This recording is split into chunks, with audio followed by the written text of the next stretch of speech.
Assalamualaikum warahmatullahi wabarakatuh. Selamat siang dan salam sejahtera bagi kita semua. Alhamdulillahirrahmanirrahim, puji syukur kehadirat Allah SWT yang telah melimpahkan rahmat serta hidayahnya, sehingga pada siang hari ini kita masih dapat diberi kesempatan untuk berkumpul secara virtual dalam keadaan sehat walafiat, tentunya dalam acara Alumni Bcoach. Nah, perkenalkan saya Erna Diani dari Direktorat Pengembangan Karir Alumni dan Endowment yang akan menjadi MC pada perkuliahan hari ini. Nah, perlu diinformasikan juga bahwa Alumni Bcoach adalah program kolaborasi antara Direktorat Pengembangan Karir, Alumni dan Endowment, beserta fakultas yang bertujuan untuk menginspirasi mahasiswa untuk lebih inovatif dan juga kreatif, serta memberikan pandangan kepada mahasiswa terhadap dinamika dunia kerja saat ini ya. Nah, Alumni Bcoach kali ini kita bekerja sama dengan Fakultas Informatika dengan kedatangan narasumber kebanggaan dari S1 Informatika begitu ya, yaitu Mas Muhammad James Falahuddin. Beliau merupakan alumni S1 Informatika angkatan 1992, sekaligus co-founder dan CTO dari PT Rantai Oksigen Indonesia yang akan memberikan materi dengan tema Be Yourself di Informatics. Nah, program alumni Bcoach ini juga sebagai mata kuliah pengembangan karakter yang diikuti oleh seluruh mahasiswa Fakultas Informatika angkatan 2021. Nah, baik sebelum memasuki perkuliahan ya, ada baiknya kita mengabadikan perkuliahan hari ini. Jadi dimohon kepada teman-teman semua, adik-adik mahasiswa untuk open cam. Jadi yang belum open cam, silahkan open cam terlebih dahulu karena tim panitia akan men-screen capture gitu ya untuk kegiatan hari ini. Jadi silakan kepada teman-teman untuk open cam. Ya, ditunggu ya. Karena ada banyak sekali ini, ada 800-an mahasiswa nih hari ini ya. Oke. Ya. Baik, masih ditunggu ya. Sepertinya masih ada yang open cam.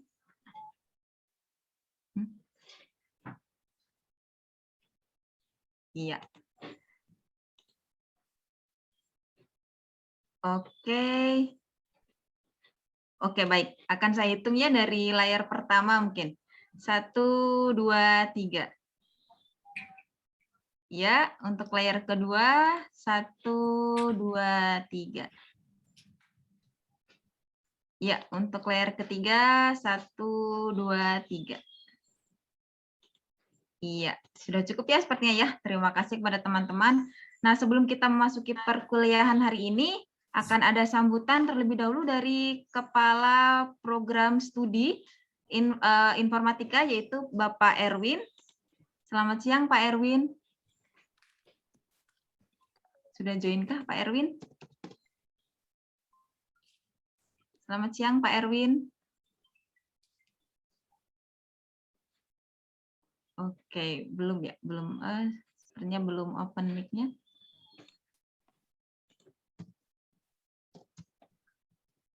Oke, mungkin beliau masih ada keperluan dulu ya. Oke, baik, untuk selanjutnya kita langsung masuk saja ke perkuliahan yang akan dipandu oleh dosen pendamping kita, yaitu Ibu Sally Meliana. Ibu Sally, apakah sudah ada Ibu Sally? Selamat siang Ibu Sally. Belum aktif sepertinya, Bu. Masih di mute ya, Bu ya? Oke. Oke, sudah. Halo Ibu Sally. Sudah bisa? Oh, belum ada suaranya, Bu? Oh, belum ada suaranya? Aduh. Iya.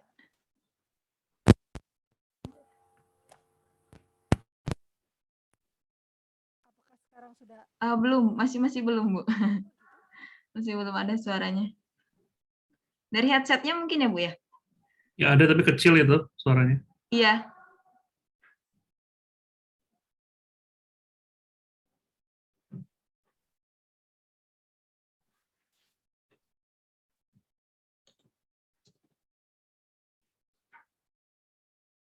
Sekarang Boleh suaranya dites? sudah lebih Oh besar ya, kah? sudah Bu, Oke. sudah Bu.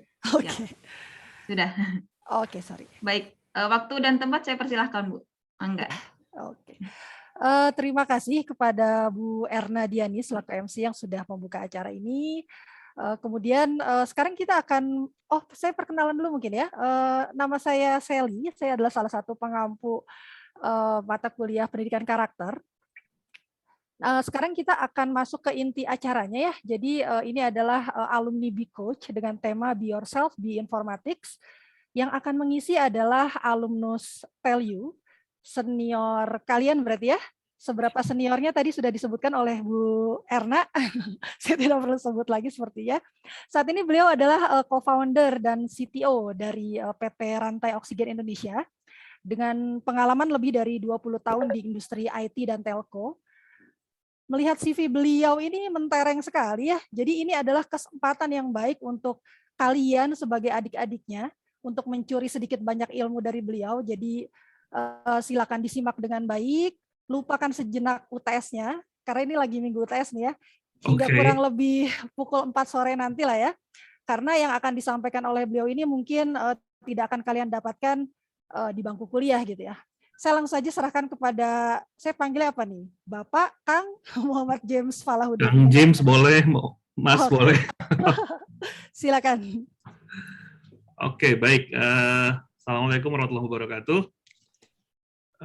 Ini saya udah bisa share ini ya, screen ya? Bisa harusnya. Oke, baik. Bisa harusnya. Sebelumnya saya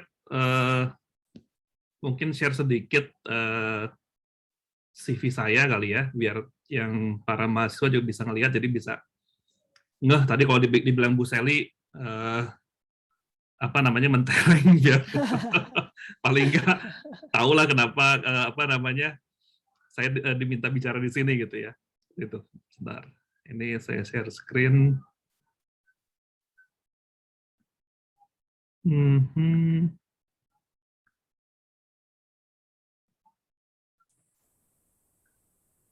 Oke.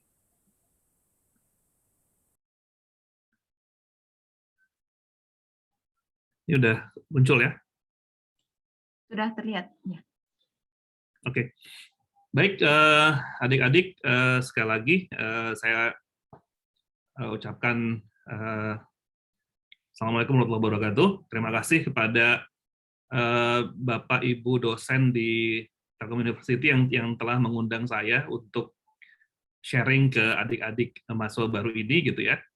Dan terus terang memang ya lumayan kangen juga sih. Saya udah lama nggak ke Dayakolot gitu ya. Mungkin terakhir pas reuni IF tahun berapa ya, 2-3 tahun lalu lah reuni informatika. Seperti itu. Nah, untuk background, terus terang mohon maaf ya, saya sampai mohon maaf pada baik panitia ataupun ke adik-adik, saya tidak sempat menyiapkan slide, tapi nanti saya akan cerita aja. Harusnya mungkin saya akan lihat akan share beberapa website gitu ya, mungkin nanti relevan dengan apa yang saya ceritakan gitu ya. Cuma nah justru karena nggak ada slide, jadi harapannya juga dari para peserta bisa fokus ke apa yang saya sampaikan gitu ya. Karena seperti tadi Bu Sally bilang, mungkin gitu ya yang saya sampaikan ini nggak akan kalian dapat dari yang lain-lain gitu ya. Seperti itu. Jadi mungkin strukturnya gini, saya akan bicara dulu tentang ya perjalanan saya, gitu mungkin dari mahasiswa seperti apa, terus sampai dunia kerja bagaimana, terus sampai sekarang ini saya seperti apa, dan mungkin juga nanti saya akan bicara seperti apa sih masa depan yang akan dihadapi oleh adik-adik yang baru masuk ini, gitu ya, karena itu penting gitu ya, karena kita ini kan belajar untuk masa depan gitu ya, apalagi sekarang ini kalian jadi mahasiswa pas banget di era yang dulu mungkin 20 tahun lalu itu kita masih ngawang-ngawang gitu ya, di mana era distant learning, era work from anywhere gitu ya, tapi hanya dalam 2 tahun kita bisa switch ke kenyataan bahwa ternyata bisa kok kita belajar dari mana aja, kerja dari mana aja. Seperti Zoom ini juga ya, mungkin sampai 2 tahun lalu sebelum COVID nggak akan kebayang gitu ya, kita bisa ada event Zoom diikuti hampir 1.000 orang gitu ya, tapi ya itulah gitu ya, seperti itu. Oke, baik. Sedikit share tentang background saya gitu ya. Kalau tadi dibilang senior, memang saya mungkin bisa dibilang angkatan foundernya IF di SDA Telkom ya, 92. Jadi informatika itu pertama kali didirikan tahun 92.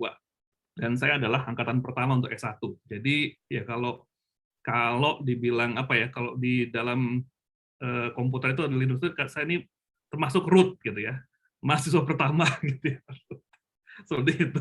Termasuk juga ya saya termasuk yang membangun apa namanya himpunan mahasiswa informatika yang mungkin sekarang sudah berkembang gitu ya, seperti itu. Jadi dulu kita 92 itu masuk satu angkatan itu ada 4 kelas S1 dan 1 kelas D3. Jadi ada 5 kelas, mungkin sekitar 220 orang lah angkatan pertama gitu ya. Dan alhamdulillah waktu itu kita juga ikatan dinas. Jadi waktu itu saya masuk tahun 92 ya karena salah satunya adalah karena ada ikatan dinas dari Telkomnya gitu ya. Saya melepas Elektro UI waktu itu. Seperti itu. Terus lulus 97 gitu ya. Kalau dari sisi pendidikan saya baru yang S2 saya ini MBA saya mungkin baru tahun 2020 lalu ininya saya ambil ya yang di Finland ini gitu ya. Dan ini juga nanti mungkin ceritanya saya akan ceritakan historinya kenapa kok seru juga sih saya sampai akhirnya bisa dapat S2 ini gitu ya. Nah, kalau lewat pekerjaan, sesudah lulus dari ST Telkom tahun 97, saya masuk di Telkom. Karena ikatan dinas ya, 97 sampai 2004 saya di Telkom, saya di sana sebagai software architect terakhir ya. Jadi saya tanggung jawab saya adalah mendesain aplikasi office automation. Lalu mulai tahun 99 juga saya sudah ngajar di ST Telkom dulu namanya. Mungkin ya sebelum pada lahir nih saya udah ngajar ini ya, sebelum pada lahir sudah ngajar. Dulu saya ngajarnya arsitektur komputer sama bahasa pemrograman tingkat rendah, apa namanya istilahnya waktu itu assembly language tahun itu ya. Lalu sampai di tahun 2010 saya bikin mata kuliah sendiri namanya collaboration system gitu. Nah, sebetulnya memang salah satu passion saya itu ngajar gitu ya. Jadi cuma dulu itu saya berhenti ngajar karena saya pindah ke Jakarta dan nyoba bolak-balik ke Bandung tiap weekend ngajar, ternyata capek juga. Akhirnya ya udahlah gitu ya. Apalagi Dakol makin lama makin macet. Jadi susah. Saya bilang waktu itu sama cuman ya Pak Ate Hanuranto itu saya bilang saya mau ngajar lagi kalau udah ada pintu keluar tol langsung masuk kampus. Nah, baru saya mau ngajar lagi gitu ya. Karena kalau nggak macetnya luar biasa itu. Oke. Nah, sesudah dari Telkom, saya bikin perusahaan yang Codefile itu, Codefile Rekadaya Mandiri. Ini saya CEO di situ, jadi mulai 2004 gitu ya. Ini company ini fokusnya di information security, gitu ya. Jadi information security fokusnya di situ. Jadi kita bikin produk, bikin software yang fokusnya adalah gimana kita mengamankan informasi, terutama untuk institusi-institusi seperti di pemerintahan dan BUMN. Ya, gitu. Klien kita lumayan banyak, termasuk juga di Kementerian Pertahanan, di Mabes Polri, gitu ya, dan sejumlah BUMN lainnya. Nah, sampai sekarang company itu masih berdiri. Nah, yang terakhir ini, yang tadi dibilang Rantai Oksigen Indonesia, ini perusahaan yang sangat baru sekali, startup, gitu ya, baru berdiri Juni 2021 kemarin. Nah, di sini ini apa namanya Rantai Oksigen ini adalah sebuah startup yang dia adalah blockchain company. Jadi kita, gitu, perusahaan ini akan meleverage menggunakan teknologi blockchain untuk mentokenisasi apa namanya carbon trading, gitu ya. Nah, ini juga nanti saya akan ceritakan sebetulnya masa depan itu adalah ada di salah satunya adalah di carbon trading. Itu seperti apa ya, mungkin sekarang kalian telan dulu aja carbon trading atau carbon offset, tapi mungkin kalian coba cari nanti, karena masa depan itu ada salah satunya adalah di carbon trading dan carbon offset. Itu bisnis masa depan yang luar biasa besar. Nah, perusahaan ini adalah kita akan coba mentokenize tadi proses carbon trading itu untuk bisa diperdagangkan dengan menggunakan model kripto, gitu ya. Jadi ini benar-benar istilahnya apa ya, state of the art teknologi lah untuk yang rantai oksigen ini. Oke.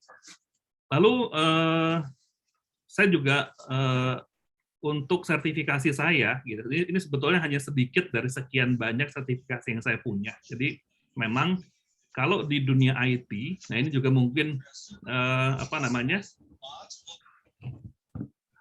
buat adik-adik juga gitu ya. Sertifikasi itu adalah salah satu hal yang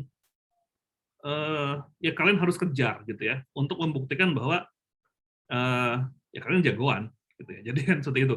Jadi kalau di tentara itu ada pangkat misalnya, nah dengan sertifikasi ini menunjukkan bahwa ya kita expert di area tertentu gitu, sehingga orang nggak perlu banyak tanya, misalnya kalau misalnya ketemu saya, oh saya sertifikat blockchain profesional, ya orang sudah tahu apa kemampuan saya and so on-nya gitu ya. Nah di sini saya hanya munculkan 4 saja yang terakhir gitu ya, yang mulai dari yang paling bawah itu adalah sertifikat ethical hacker. Jadi ya tadi itu karena di perusahaan saya itu code file itu memang fokusnya adalah di information security, ya saya juga ya memiliki sertifikat di situ gitu ya. Jadi ethical hacker ini adalah mungkin kan juga sudah tahu bahwa ya intinya apa? Hacker budiman berlisensi lah gitu. Jadi bukan hacker yang ngawur, tapi hacker yang benar-benar definisi hacker sendiri kan adalah seorang yang sangat paham terhadap sebuah sistem sehingga dia bisa mengetahui di mana kelebihan sistem tersebut, terlebih lagi dia bisa paham kelemahan sistem tersebut. Sehingga dengan dia tahu kelemahannya, dia bisa mengeksploitasi atau memperbaikinya. Nah, kalau hacker ini ada dua, ada yang black hat, ada yang white hat. Kalau yang black hat, saat dia tahu ada kelemahan sistem, dia cenderung untuk mengeksploitasi untuk kepentingan tertentu, kriminal atau apapun.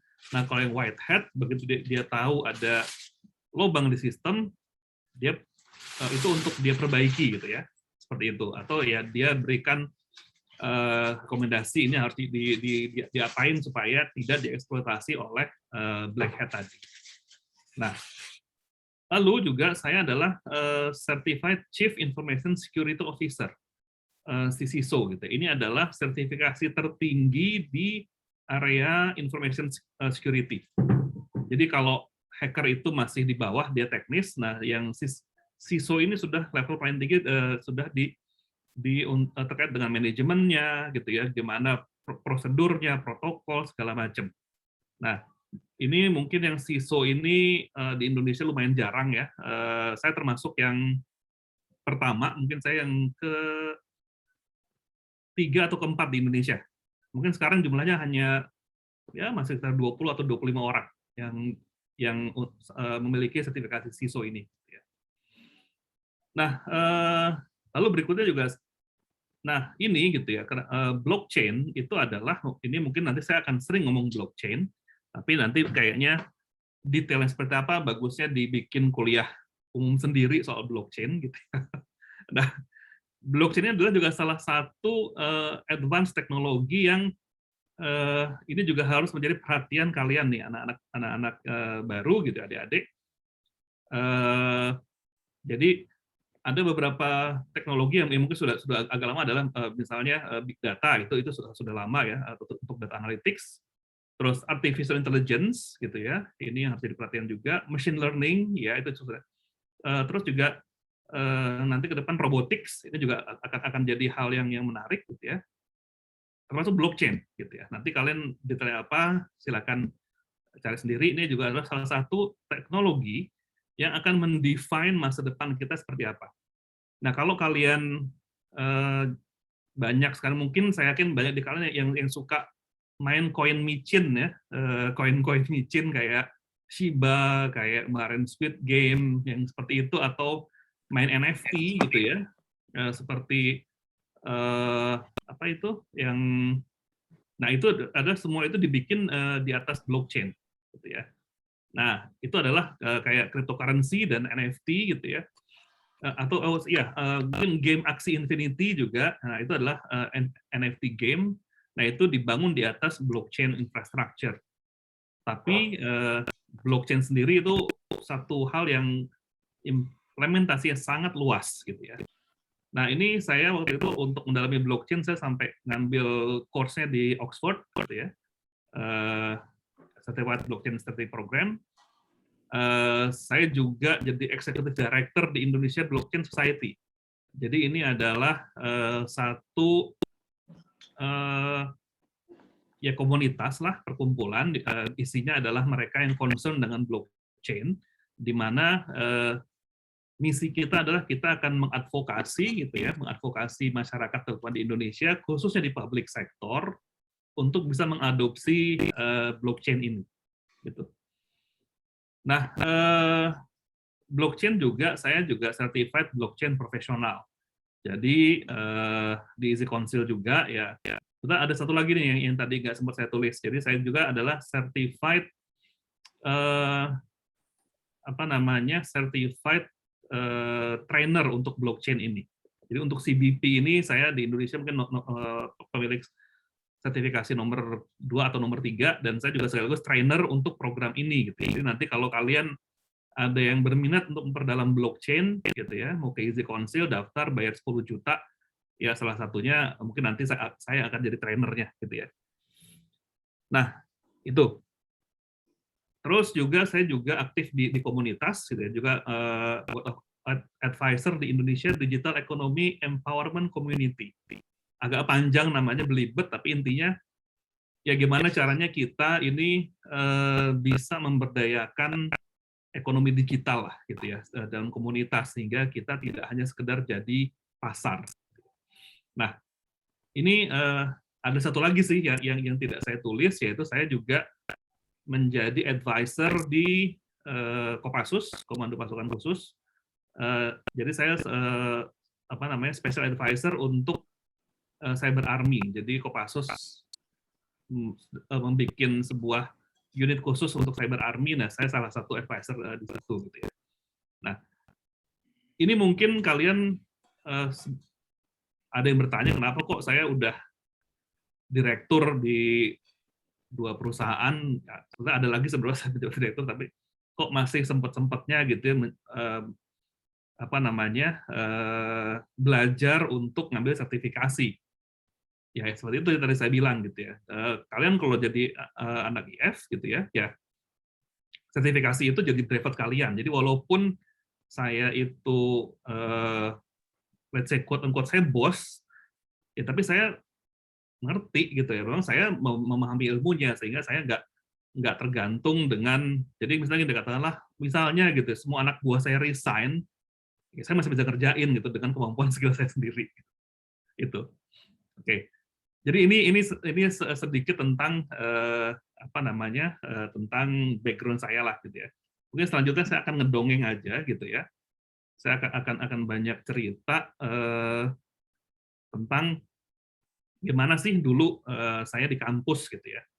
Nah, ini mungkin akan jadi satu kesempatan, gitu, buat saya untuk istilahnya apa ya?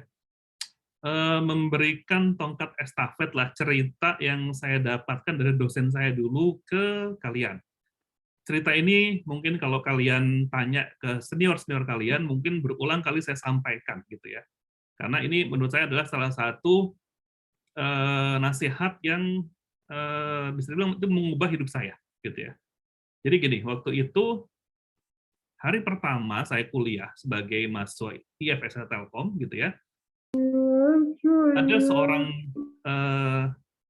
dosen, seorang dosen saya dulu namanya Bapak Donaldi Sianipar, gitu ya. Itu beliau dulu mengajar mata kuliah organisasi komputer. Ya. Ada pesan beliau di kuliah pertama yang beliau sampaikan, gitu ya. Dan ini sangat terpatri di kepala saya, di hati saya, di sanubari saya, gitu ya. Sampai sekarang pun setiap saya ada event untuk share ke adik-adik IF gitu ya, mulai angkatan bawah saya sampai angkatan kalian sekarang ini, entah berarti udah berapa tahun ya? 20 tahun kemudian ya, 21 tahun kemudian. Jadi gini, dulu dosen Pak Donald itu bilang sama kita gitu ya. Dia bilang gini, apa yang kalian pelajari selama kuliah ini selama 3 atau 4 tahun kuliah informatika ini, itu akan obsolete, akan basi saat kalian lulus. Gitu. Karena apa? Karena dunia informatika ini perkembangannya sangat cepat, gitu ya, sangat cepat, sehingga dan saya juga mengalami bahwa kampus itu punya masalah untuk keep up dengan dunia realita dan dunia industri, gitu ya. Sehingga di kampus itu kalian belajarnya apa, begitu kalian nanti lulus masuk dunia kerja, itu mungkin sebagian besar yang kalian pelajari di kampus itu sudah tidak valid, gitu ya. Nah, karena itu dia bilang waktu itu dosen itu Pak Donald bilang kalian harus bisa mendapatkan benang merah prinsip-prinsipnya, gitu ya. Prinsip dari semua itu kalian ambil prinsipnya karena kalau kalian mampu menguasai prinsip itu, apapun perubahan yang kalian hadapi nanti kalian akan bisa hadapi, gitu ya. Nah itu benar-benar apa ya? Ya terpatri di benak saya gitu kan. Waktu itu saya nggak kebayang gitu ya. Ini bakal seperti apa sih perubahan yang terjadi sesudah saya ini lulus gitu. Tapi itu benar-benar terjadi pertama kali saat misalnya saya skripsi ya. Kan saya lulus kan harus bikin skripsi. Jadi waktu itu gitu ya, saya membuat skripsi tentang sebuah mekanisme transfer data namanya distributed queue dual bus.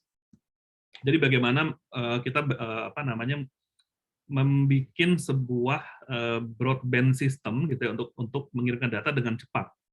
Nah waktu itu gitu ya, itu ada sejumlah standar yang sedang bersaing untuk menjadi standar untuk broadband. Salah satunya adalah distributed queue dual bus. Ada standar lain namanya asynchronous transfer mode gitu ya. Ya ini cerita histori lah. Kalau sekarang kalian udah baca itu ya, tinggal baca itu sudah ya tinggal di Google aja gitu. Nah, dan benar waktu itu yang dosen saya itu, ya, dosen pembimbing saya adalah saya bilang salah satu dosen doktor dulu namanya beliau bernama Pak Hari Suroso gitu ya di ITB. Beliau tuh orang paling jagoan lah di Indonesia untuk urusan network itu gitu ya. Nah tapi begitu saya lulus nggak lama teknologi itu mati. Teknologi DQDB ini mati dan digantikan dengan namanya teknologi asynchronous transfer mode yang secara konsep itu diametral dengan DQDB ini. It's happening gitu ya. Apa yang saya pelajari, saya belajar mati-matian, cari dulu. Sekarang enak kalian kalau bikin riset di Google segala macam keluar gitu ya. Mau jurnal kayak apa juga ada gitu ya. Kalau dulu zaman saya gitu ya, kita mau nyari jurnal harus kemana ya? Kalau nggak ke ITB, kita ke BPPT di Jakarta. Baru tuh kita masuk dari jurnal. Lalu untuk supaya kita bisa dapat kopian, kita harus ngeprintnya selembar 1.000 perak gitu ya. Itu tahun 95-96. 1.000 perak saat dolar masih 2.000 perak. Bayangin setengah dolar gitu ya. Kalau jurnalnya 10 halaman, ya lumayan sesak napas dulu dengan uang saku kita gitu ya. Tapi ya seperti itu gitu ya.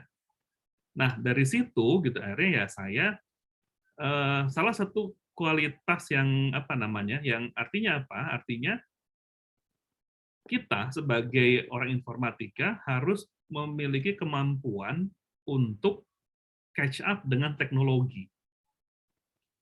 Artinya apa lagi? Artinya lagi adalah ya kita harus terus belajar, gitu ya. Belajar terus hal yang baru. Jadi sebagai orang ya kalian bisa lihat lah saya sampai seumur ini saya masih punya sertifikasi segitu banyak, gitu ya. Dan saya juga sekarang sedang working on satu sertifikasi lagi, yaitu namanya Certified Islamic Business Finance and Technology. Itu. Jadi saya ini related dengan blockchain. Saya melihat bahwa blockchain adalah salah satu wahana untuk menjadi platform penerapan ekonomi syariah. Makanya saya akhirnya belajar juga itu gitu ya. Gimana caranya ekonomi syariah itu bisa di-leverage dengan menggunakan teknologi AI, machine learning, blockchain, and so on. Itu namanya trainingnya adalah Certified Certified Islamic Business Finance and Technology. Nah, itu gitu ya. Jadi benar-benar namanya belajar tuh lifelong learner. Saya kalau salah satu pertanyaan saya kalau saya ngerekrut karyawan ya saya akan tanya gimana cara kalian belajar. Kalau kalian tuh problem apa yang kalian lakukan gitu ya. Seperti itu. Nah, jadi itu gitu ya. Ini saya akan coba langsung aja gitu ya. Share ke apa sih yang akan kalian hadapi di dunia ini dalam ya 5 atau 6 tahun ke depan gitu ya. Ini saya akan share websitenya aja langsung ya. Saya tadi mohon maaf saya nggak sempat bikin presentasinya. Sebentar.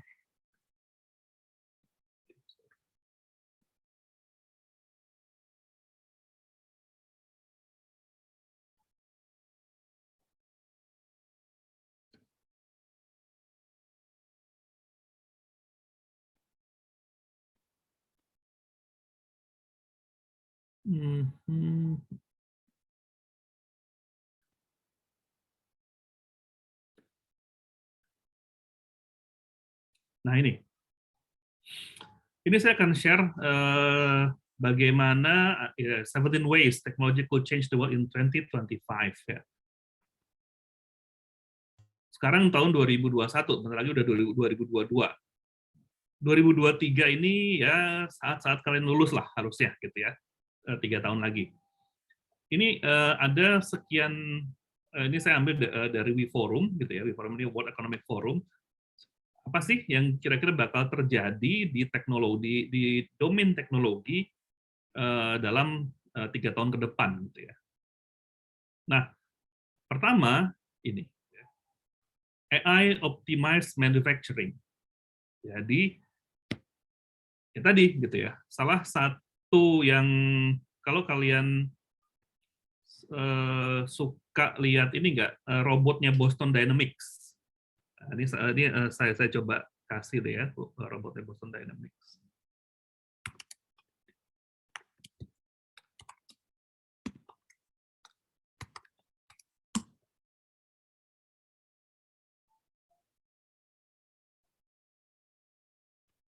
Ini ini yang keren nih, yang paling baru.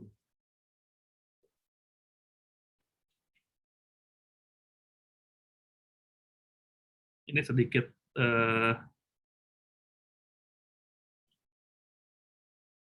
Landscape. Yeah, hairballs. Well, thanks. Today I've got our first look and hands-on with their new Lawnmower 4.0. Ini robot bisa niruin lagunya Rolling Stone.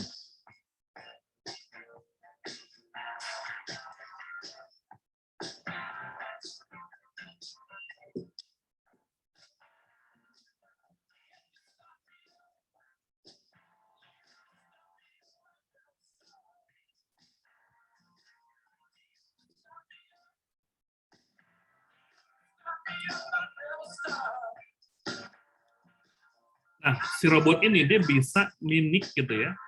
Kalian lihat video di kanan, di sebelah kiri gitu ya. Nah, dengan orangnya si robot ini bisa niruin gitu. Bisa ngambil.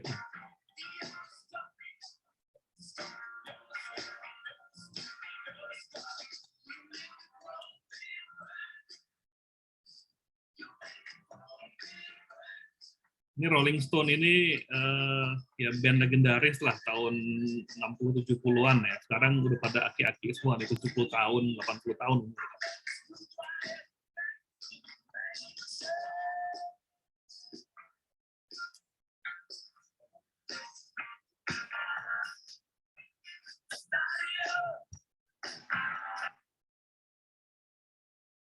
Nah, itu kalian sudah bisa melihat bagaimana robot itu ya sudah bisa mimik atau meniru bukan behavior ya, tapi apa ya, gerakan manusia. Dan itu robot itu dia autonomous ya. Kalau bisa lihat ya dia apa, nggak ada kabel gitu ya. Kalian bisa lihat kalau di YouTube namanya Boston Dynamics, itu robotnya bisa ngapa aja, lucu-lucu gitu ya. Tapi antara lucu dan mengerikan. Artinya apa? Di sini gitu ya, dengan kemampuan robot itu bisa dibikin dengan AI gitu ya. Dengan kemampuan itu dia sudah ya bisa mereplace manusia, simpelnya itu gitu ya. Jadi akan banyak sekali pekerjaan yang kita akan direplace oleh robot, atau oleh entah robot secara fisik ataupun robot secara software. Jadi robot itu ada dua ya. Ada robot yang software bentuknya, ada robot yang fisik gitu ya. Nah, robot yang fisik yang tadi, tapi ada robot yang software, itu artinya ya mekanisme otomasinya itu dilakukan oleh software. Itu yang pertama gitu ya. Nah, ini apalagi sekarang kalau misalnya kalian sempat misalnya nanti punya waktu luang, atau misalnya himpunan bikin ada acara apa namanya, acara studi banding, cobalah kalian ke pabriknya Toyota misalnya di Cikarang, dan kalian bisa melihat bagaimana robot itu bekerja berdampingan dengan manusia. Nah, lama-lama robot itu akan menggantikan manusia, terutama untuk kerjaan yang high precision.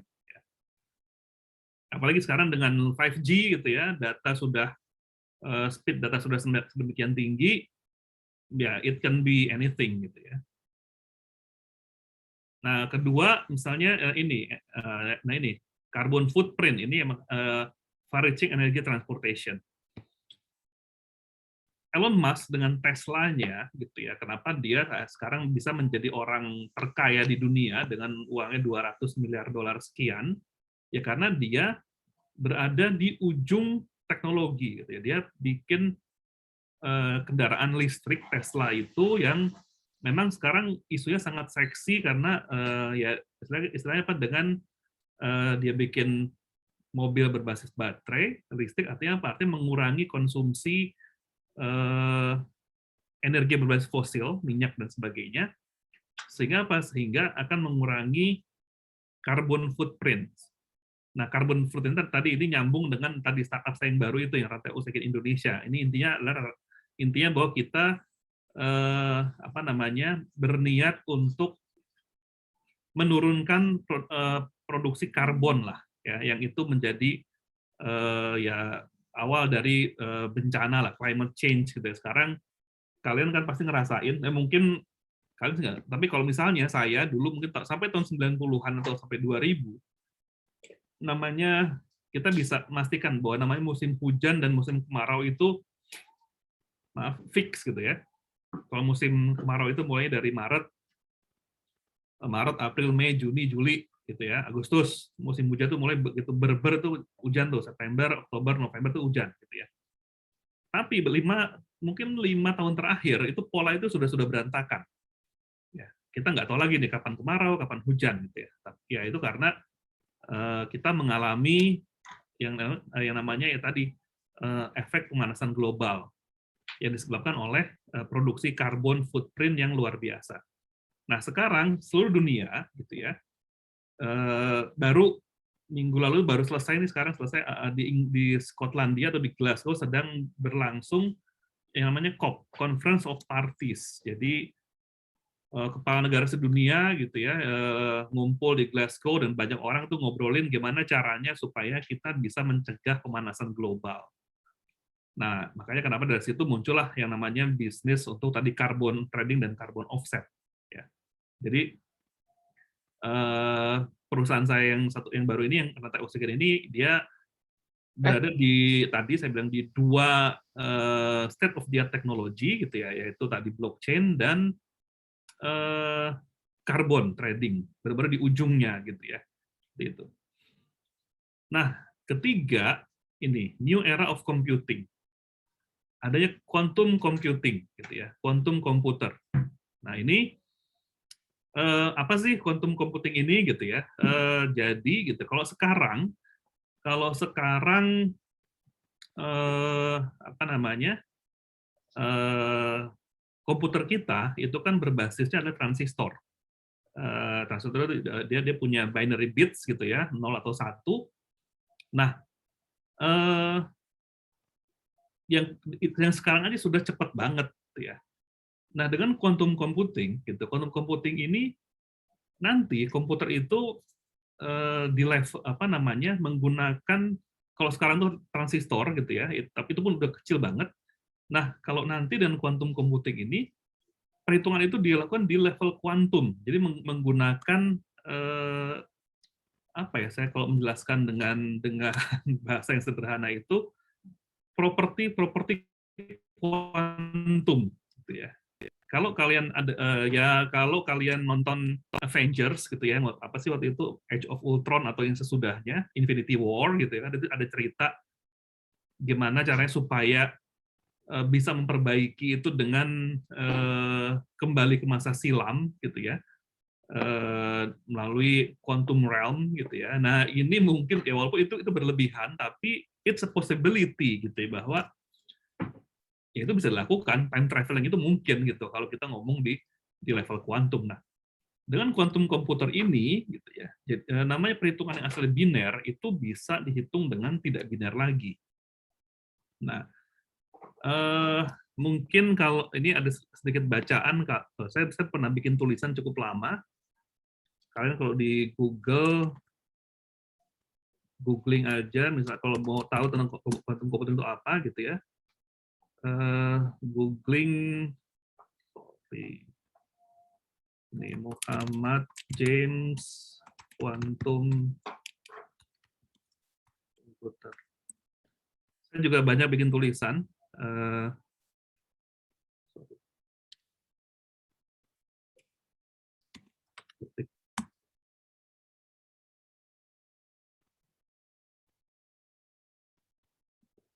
Nah, ini nanti kalian cari aja, kalian baca lah kira-kira apa sih quantum komputer itu gitu ya.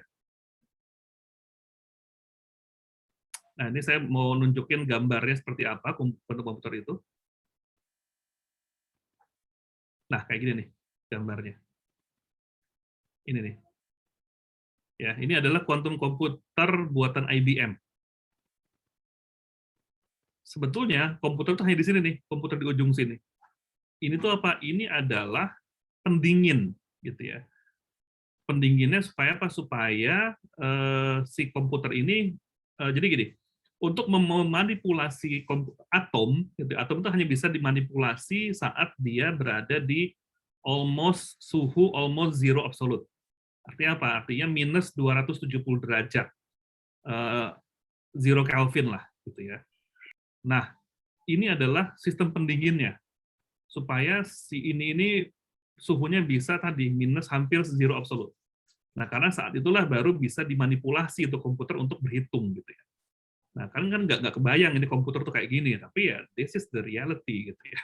Nah, itu apa namanya? Sorry, ini saya geser dulu. Nah, jadi silakan baca juga. Saya juga cukup ya kalau kalian googling nama saya Muhammad James di Detik atau Kumparan akan lumayan banyak artikel yang pernah saya tulis. Kalian silakan baca gitu. Nah, saat waktu itu saya bicara dengan kebetulan saya pernah kesempatan ke Las Vegas ketemu dengan salah seorang programmer quantum komputernya IBM gitu ya. Dia cerita bahwa untuk bisa kalian memprogram quantum komputer itu kalian harus punya skill minimum di aljabar linier dan statistik. Nah, ini saya sampaikan sekarang mumpung kalian baru ya. Mata kuliah aljabar linier dan statistik jangan sampai bolos. Karena apa? Karena dulu saya begitu diomongin gitu kan, si yang developer bilang cerita panjang lebar terus bingung gitu ya. Terus dia ngomong, wah ini sebetulnya gampang aja kalau saya jabarkan dengan persamaan matematik di aljabar linier dan statistik. Dalam mata saya, waduh, itu dua mata kuliah yang dulu saya sering bolos gitu ya. Nah, ini mumpung kalian masih awal sekali, saya tekankan, saya sarankan gitu ya. kalian mata kuliah statistik itu penting sekali. Ya, jangan sampai bolos. Kalau perlu belajar, kalau perlu les atau apapun lah. Karena everything nanti ke depan tuh statistik itu sangat penting. Lalu kalau mau ada yang serius ya dengan aljabar linier gitu ya. Itu baru yang mau serius gitu ya. Tapi ini statistik. Nah, ini berikutnya juga ya healthcare, ini ialah nanti saya skip aja nih karena nggak ada hubungan dengan teknologi. 5G ini jelas gitu ya, 5G sekarang di Indonesia sudah mulai, tapi ya masih sedikit, tapi at the end of the day ini pasti akan jadi keniscayaan gitu ya. Dengan 5G ya tadi gitu kan, kalau nggak salah di Tell You ada dosennya salah seorang yang ya mendefinisikan standar 5G ya, yang dari Jepang itu ya. 5G ini ya dengan kecepatannya itu memungkinkan nanti akan ya kayak remote dokter, kita bisa remote, operasi dari jarak jauh, whatever gitu ya, self driving, ini akan jadi infrastruktur yang luar biasa bagi bagi kita semua gitu ya. Cancer ini nanti aja. Nah, robotic retail seperti sudah tadi dibilang bahwa nanti kita juga bisa jadi nanti yang belanja itu kulkas gitu ya. Kulkas punya sensor di mana dia punya standar kita ini biasa isinya apa gitu, sehingga saat kulkasnya itu isinya kurang, dia bisa langsung order ke order ke supermarket gitu ya. Supermarket nanti kalau melihat kartu kredit kita limitnya ada, langsung di debit dari situ lalu dikirim gitu ya. Bisa kayak gitu nantinya. Tapi ngeri juga sih kalau kulkas bisa belanja pas dengan kartu kredit kita gitu ya. Nah ini nih yang nomor 8 ini, blurring of physical and virtual spaces gitu ya. Nah kalau kalian kemarin mestinya paham dengan Facebook mengubah namanya menjadi Meta, ya inilah namanya Metaverse. Metaverse itu ya tadi physical and virtual space jadi mix gitu ya. Kayak dulu mungkin akan ada namanya augmented reality. Nah, itu juga antara virtual reality dan augmented reality ini akan menjadi sesuatu yang common gitu ya. Dulu mungkin waktu zaman awal 2000-an ada namanya Second Life, tapi karena teknologinya belum begitu mendukung, akhirnya mereka nggak mendapatkan market. Nah, sekarang ini dengan tadi dengan 5G gitu ya, dengan quantum computing, ya virtual and physical space ini bisa ya udah bisa blur, nyatu gitu ya, seperti itu. Nah ini adalah hal-hal yang ini sudah di depan mata nih, ini sudah di depan mata, makanya dibilang mungkin 2025 yang namanya kalau Zoom ini nanti bentuknya sudah bukan screen lagi, tapi Zoom ini sudah ya kayak di film-film Star Trek gitu, kita bentuknya hologram, ngobrol gitu ya, kita saling berinteraksi. Nah, ini juga healthcare, ini saya skip aja. Nah, construction juga nanti sudah akan modelnya pakai kayak 3D printing gitu ya. Sekarang sudah mulai nih rumah itu di 3D printing gitu ya. Bangun rumah itu kayak gaya ngeprint pakai 3D printing. Seperti itu. Oke, nih 11 balik lagi nih soal karbon, CO2 gitu ya. Jadi karbon itu menjadi future business. Makanya saya juga masuk ke area itu sekarang ini gitu ya. Medicine gitu ya, nanti juga ya sekarang kalau kalian vaksin vaksin COVID dengan menggunakan yang dapat yang Pfizer itu adalah mekanisme yang sangat-sangat baru. Gitu. Kalau dulu itu vaksin itu dari virus yang dilemahkan, kalau yang Sinovac itu seperti itu yang masih tradisional, virus dilemahkan lalu disuntikan. Nah, kalau yang Pfizer ini sudah menggunakan modifikasi RNA, deoksiribonukleik acid gitu ya. Jadi bukan lagi dari virus, tapi mRNA-nya yang dimodifikasi gitu ya. Itu sudah canggih gitu. Jadi karena sekarang ini sekarang sudah ada namanya project genome. Sekarang ini semua data DNA kita itu sudah berhasil di sequence gitu ya. Jadi sudah berhasil di mapping sehingga ketahuan nih kalau misalnya ada problem itu apa namanya itu di area mana gitu ya. Nah, soal DNA ini juga menjadi hal yang menarik karena ya kita juga bisa tahu nih apa namanya ya kita ini punya potensi penyakit apa saja nih. Selain energi gitu ya, and so on.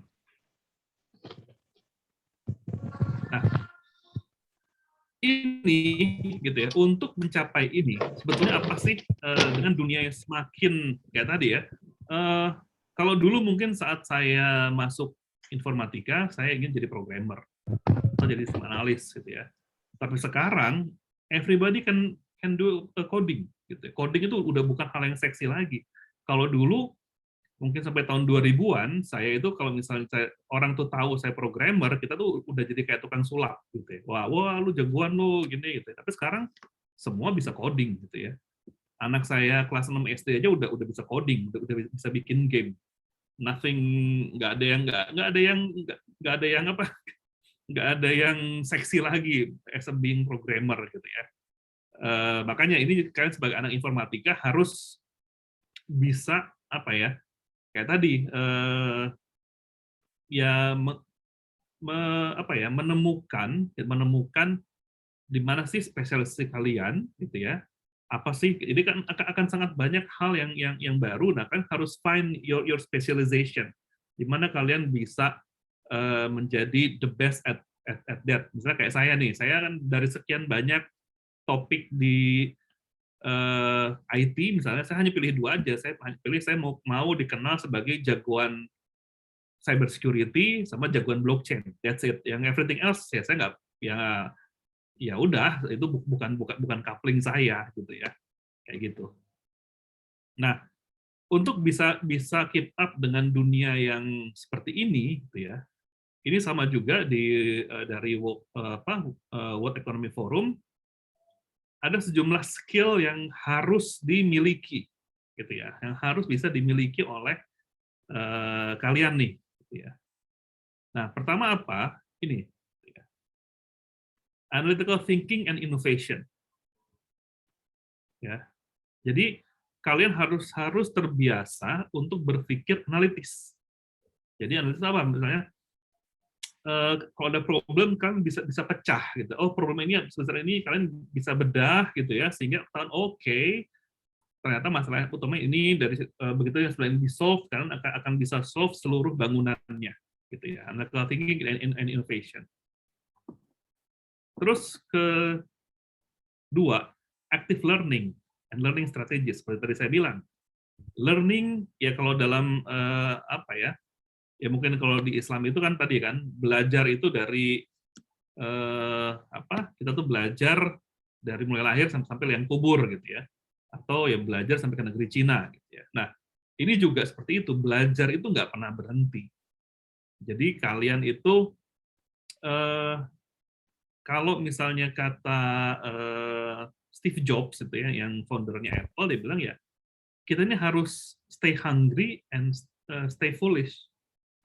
Kita harus tetap merasa lapar dan merasa bodoh gitu ya. Karena apa? Karena kalau kita merasa kenyang dan terus merasa pintar, udah berhenti gitu ya. Kita nggak akan grow. Tapi kalau kita terus merasa lapar dan terus merasa bodoh, kita akan terus belajar hal-hal baru terus gitu ya. Sehingga kita bisa keep up dengan perkembangan teknologi yang terkini. Lalu kompleks problem solving. Ya, ini juga kalian harus terbiasa harus terbiasa untuk ya menghadapi masalah kompleks gitu ya. Harus mau mikir lah. Jadi mikirnya harus jangan yang simpel-simpel aja gitu ya. Mikirnya mikirnya ya harus mau mikir yang ya kenapa sih gini ya. Salah satu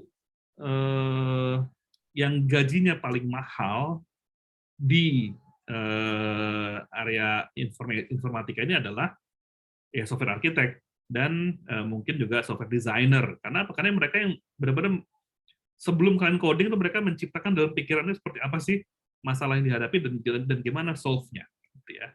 Itu.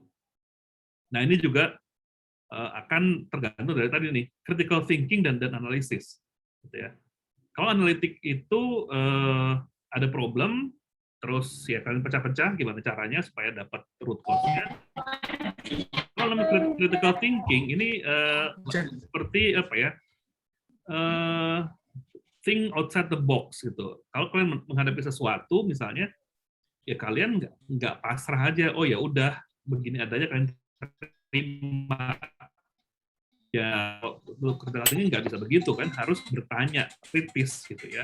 Kenapa? Ini kan harus bertanya why. Kenapa? Gitu ya. Kenapa begini? Kenapa begitu? Sehingga dengan kenapa kalian akan mendapatkan asal usul dari problem itu. Gitu ya. Nah, skill yang 4 ini gitu ya, ini hanya akan bisa kalian kuasai kalau kalian punya satu kebiasaan, gitu ya. Oke, kalau kalian bisa mengembangkan.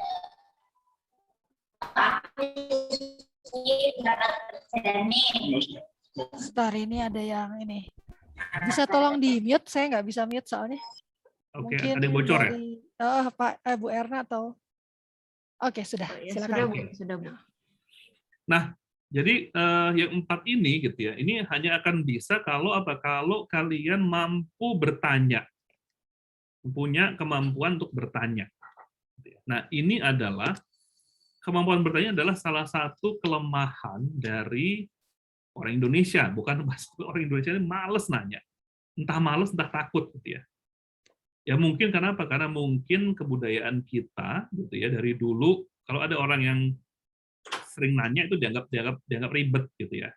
Atau kalau nanya salah dikit, mungkin kalau misalnya SD misalnya bertanya salah terus dibully. Padahal bertanya itu adalah satu hal basic sekali gitu ya. Satu hal basic yang ya dengan bertanya kita bisa tahu lebih banyak hal.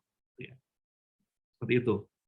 Nah, saya tuh kalau misalnya kalau ngajar gitu ya, dulu sih waktu saya masih ngajar di TLU, saya pernah beberapa kali bikin sesi di mana kalau misalnya saya tuh hanya akan ngajar kalau di awal kelas itu minimal ada 5 pertanyaan. Jadi gini, kalau saya mengajar gini, kalau saya ngajar tuh dulu gini, saya bilang saya ini sebagai dosen tuh hanya lebih ke fasilitator gitu ya. Apa sih kelebihan saya sebagai dosen? Saya hanya lebih tua umur dari kalian, gitu ya. Dan saya lebih banyak yang saya lihat. Saya mengalami pengalaman saya lebih banyak, gitu ya. Lebih tua sehingga apa? Pengalaman saya lebih banyak. Saya mengalami lebih banyak hal dibanding kalian. Tapi mungkin kalau dari segi ilmunya, ya kalau dari segi ilmu, saya kalah dengan Google. Gitu ya. Kalian bisa googling apapun. Jadi dulu tuh kalau saya bisa mau ngajar, itu mata kuliah minggu depan, saya suruh nih, ini yang topik minggu depan, kalian googling dulu.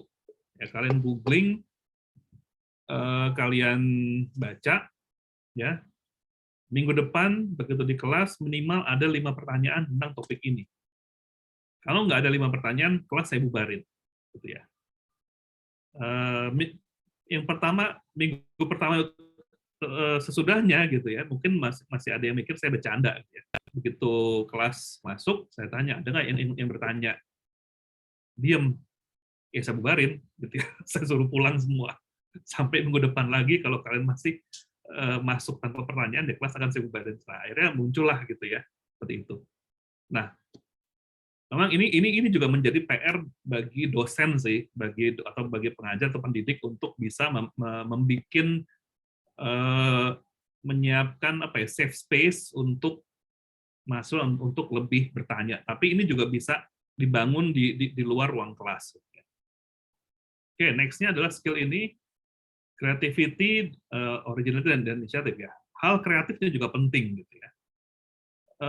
Saya walaupun saya anak informatika, tapi saya juga mengasah sisi kreatif saya gitu. Saya dulu di kampus, saya juga salah satu founder dari dari UKM Menara 13, itu UKM sastra, UKM teater waktu itu gitu ya. Jadi saya juga senang teater, saya senang puisi, saya senang sastra. Itu untuk mengkompensate sisi kreativitas saya gitu ya. Nah, di sini menarik nih, leadership and social influence. Ini juga salah satu skill yang mungkin skill basic yang ya ini akan long lasting ya, sampai kapanpun kalian akan dibutuhkan untuk ini. Dan bagaimana saya mengembangkan leadership ini gitu ya. Dulu di kampus gitu ya, bisa dibilang ya mungkin kalau sekarang kalian nggak akan bisa selesai, tapi waktu itu saya di kampus gitu ya, semester 1 IPK saya mungkin 3,5 3,6 lah. Semester 2 3,8 IPK saya gitu ya. IP saya semester 3 itu akhirnya saya putuskan semester 3 itu saya mau ngapain di kampus ini gitu ya. Waktu itu akhirnya saya putuskan waktu semester 3 itu kita mulai banyak organisasi gitu ya. Akhirnya waktu itu saya bilang ke diri saya sendiri ya, oke, kalau masalah akademik saya bisa nih gitu ya. Saya yakin saya bisa nggak. Udah 2 semester IPK saya di atas 3,5 gitu ya. Artinya apa? Artinya sorry, saya minum.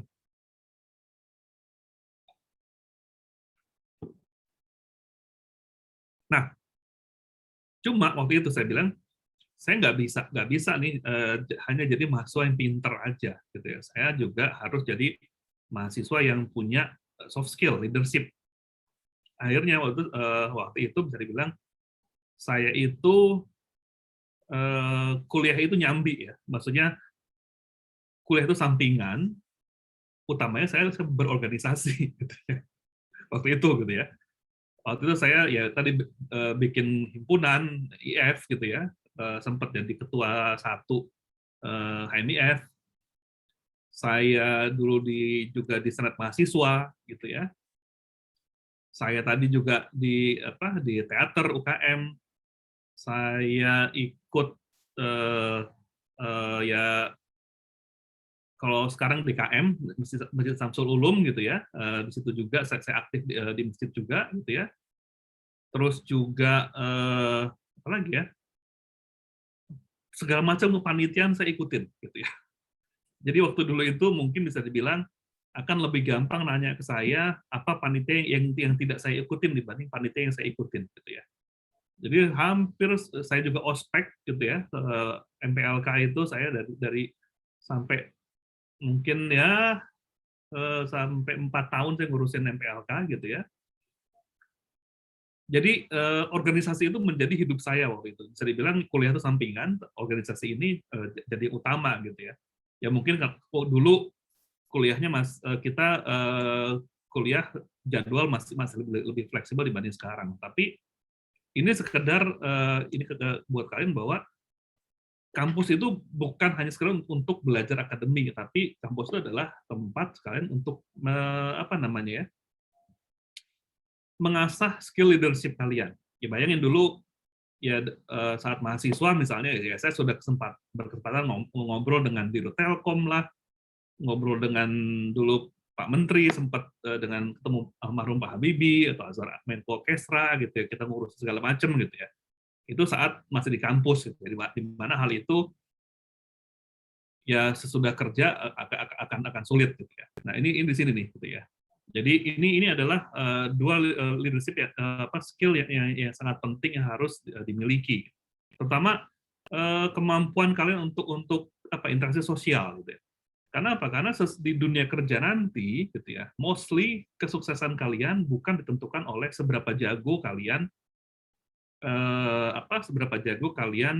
menguasai teknologi, tapi lebih gimana caranya kalian mengkomunikasikan atau berkomunikasi dengan lingkungan sekitar kalian.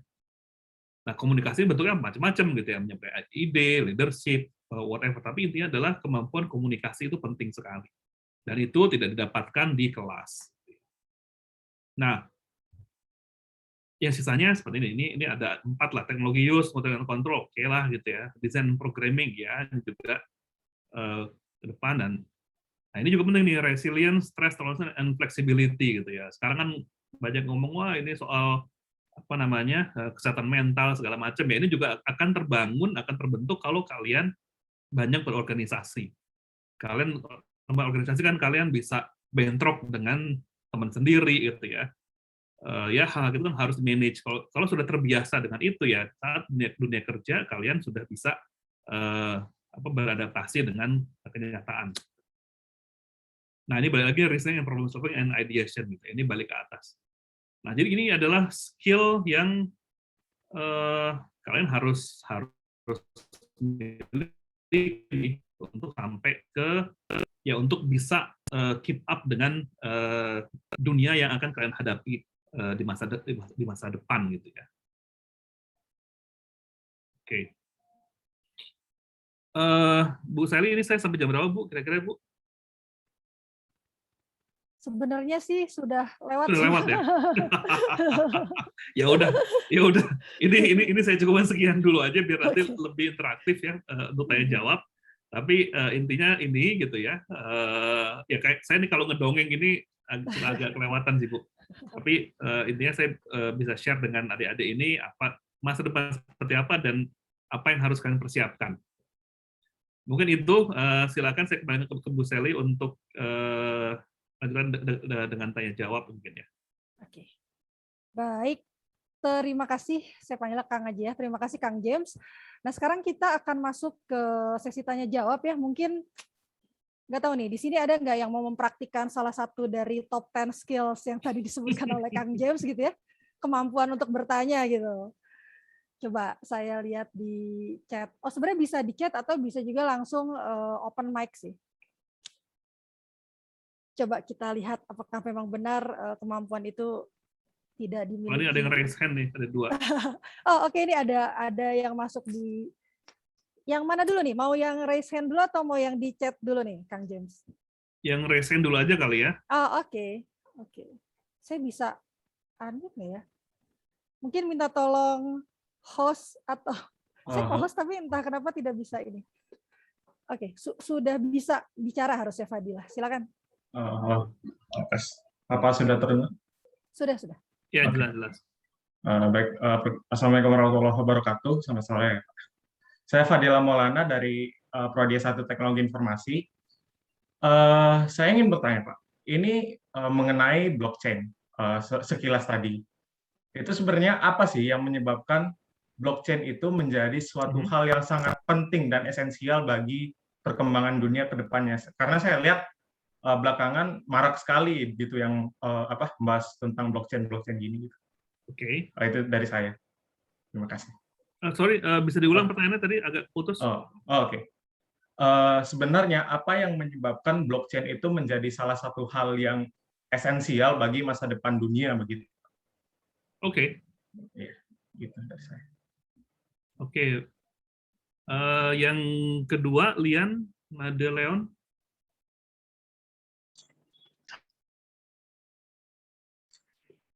Halo. Oke. Selamat sore, saya Lian Madeleon Wayan dari kelas SE45. Saya ingin bertanya tentang, karena saya dengar dikit-dikit tentang ada jelasin tentang AI, dan saya sebenarnya tertarik dengan AI, dan saya juga penggemar sci-fi, science fiction. Jadi itu saya ingin tanya dengan seseorang yang memang lebih tahu tentang hal tersebut. Kan sekarang sudah ada lumayan banyak hal-hal yang terkait dengan AI sih. Udah ada di Google, udah pakai apa itu ya? Pakai voice recognition tuh pakai AI sebenarnya. Tapi yang kita itu yang sering kita itu bayangkan tentang sci-fi dan future itu tentang cyborg. Jadi seperti mungkin humanoid pakai AI. Perkiraan kalau kan ini masih seperti asal mula dari AI kan, masih post dynamic udah bagus banget, tapi belum sampai kita buat seperti apa itu organico meat gituan lah. Nah, cuman untuk apa itu AI untuk suatu AI bisa apa itu mulai apa begininya yang saya ingin tanya, bisa menjadi seperti cyborg dalam maksud saya itu bisa jalan dan berbicara lebih dalam maksud human gitu, kira-kira masih lama kah atau bagaimana? Terima kasih. Oke, ini yang dua saya jawab dulu ya. Ini pertanyaannya menarik. Apa namanya? Bagus lah pertanyaannya. Jadi mungkin saja yang AI dulu ya. AI ini sebetulnya topik yang sudah sangat lama, gitu ya. Mungkin dari tahun 60-an. Mungkin dari tahun 60-an itu sudah bolak-balik ke dunia IT ini memiliki visi tentang seperti apa sih yang namanya artificial intelligence. Karena kan visinya adalah someday gitu ya. Kalian suka nonton Star Trek itu ada humanoid yang namanya data gitu ya. Nah, itu adalah perwujudan AI yang atau mungkin juga Spock, Kapten Spock itu adalah dari satu ras yang dia nggak punya emosi gitu ya. Jadi benar-benar pure logic rasnya itu. Ini adalah juga satu visi dari AI dari Star Trek. Tapi intinya adalah AI itu adalah bagaimana caranya gitu ya, manusia itu ingin menciptakan sebuah bukan makhluk sih ya, atau sistem di mana itu bisa menggantikan atau bisa quote unquote berpikir seperti manusia ya, itu simpelnya. Nah, menuju ke sana itu kan banyak sekali jalannya gitu ya. Jadi ya salah satunya adalah model adalah expert system ya. Expert system adalah nah, sebetulnya apa sih sebetulnya kenapa sih otak kita bisa behave seperti ini gitu ya? Karena kita punya otak ini kemampuan processing-nya luar biasa besar gitu ya. Kemampuan menyimpan memorinya itu luar biasa besar, dan kita punya kemampuan apa ya? Kemampuan untuk decision making gitu ya. Memilih dari sekian opsi mana yang paling bagus menurut kita. Ya. Nah, expert system adalah sebuah mekanisme yang dibikin untuk memimik untuk itu gitu ya. Jadi mungkin simpelnya gini. Simpelnya adalah kenapa sih dokter itu makin tua dia makin jago, gitu ya. Ya kan? Dokter makin tua makin jago dibanding dokter yang masih muda. Yang jelas yang dokter yang tua makin jago. Kenapa? Karena apa? Karena dokter yang makin tua dia punya pengalaman makin banyak, gitu ya. Pengalaman makin banyak, dengan pengalaman makin banyak dan dia juga sudah mengalami berbagai macam situasi sehingga dia bisa punya kalau kita melihat sense, tapi mungkin itu bukan sense, itu adalah decision making dalam waktu yang singkat, mana yang bagus, mana yang enggak, gitu ya, kondisi seperti itu. Atau ini loh kondisinya sebetulnya, gitu ya. Nah, ini kan mirip dengan yang namanya machine learning sekarang, gitu ya. Mesin dibombardir, gitu ya, dengan data, dengan pattern, lalu diajarin, gitu ya, sehingga dia bisa istilahnya meniru cara berpikir manusia. Nah, itu jadi salah satu turning point AI itu mungkin saat waktu itu IBM bikin komputer yang Deep Blue yang bisa mengalahkan juara dunia catur, ya, Garry Kasparov. Nah, itu turning point waktu itu di mana akhirnya komputer bisa mengalahkan manusia, gitu ya. Nah, cuma memang ke depannya gitu ya, seperti apa, banyak masalah etika yang sekarang sedang menghadang artificial intelligence, terutama kalau kita mau bikin yang namanya autonomous system. Ya. Kayak seperti misalnya gini, kita bikin mobil lah ya. Tesla kan sekarang sudah banyak mobil yang bisa nyetir sendiri dengan segala macam teknologinya, gitu ya. Tapi gitu ya, ada satu masalah yang belum terpecahkan, yaitu masalah etika dan masalah moral, gitu ya. Misalnya gini, ada pertanyaan yang masih membuat para ethical orang-orang etis di dunia AI ini bingung, misalnya, atau belum solve. Misalnya gini, kalau ada saya naik mobil nih, gitu ya, saya sendirian, gitu ya. Terus di pinggir kanan saya itu tebing, di kiri tebing, di kanan jurang, gitu ya. Saya sedang ngebut, tiba-tiba di depan ada orang yang nyebrang, ibu-ibu bawa anak kecil nyebrang, gitu ya. Ini situasi yang tidak terhindarkan. Nah, bisa nggak jadi gini, misalnya kalau kondisinya, kalau misalnya bisa nggak si mesin atau si robot tadi memutuskan siapa yang akan jadi korban, gitu ya. Nah, kalau misalnya ya dia ditabrak, ya pasti yang supirnya selamat, si ibu dan anak mati, gitu ya. Kalau dia menghindar, gitu ya, ke kiri tebing, ke kanan jurang, artinya supirnya mati. Nah, pertanyaan ini nih yang maksudnya yang kayak gini-gini yang nanti harus di-solve oleh AI. Jadi ya kalau sampai tadi ke yang cyborg mungkin sudah ada gitu ya. Mungkin kalau di Swedia atau di Swiss lah itu sudah ada sekarang itu yang bisa orang mulai bisa nanam chip di tangannya ini. Lalu di sini dimasukkan informasi tentang bank dia. Jadi dia bisa kalau naik kereta itu udah tinggal scan, dia udah bisa bayar gitu ya. Bahkan sekarang kalau nanti kalian coba cari di TED.com, ada yang mengembangkan dia bikin kuping dicangkok di tangan, dan itu dia ternyata kuping itu bisa beroperasi seperti kuping kita, bisa dengar suara. Nah, things like that sudah mulai ada di level lab, tapi untuk sampai ke dunia nyata banyak masalah etikal dan moral yang harus diselesaikan. Itu.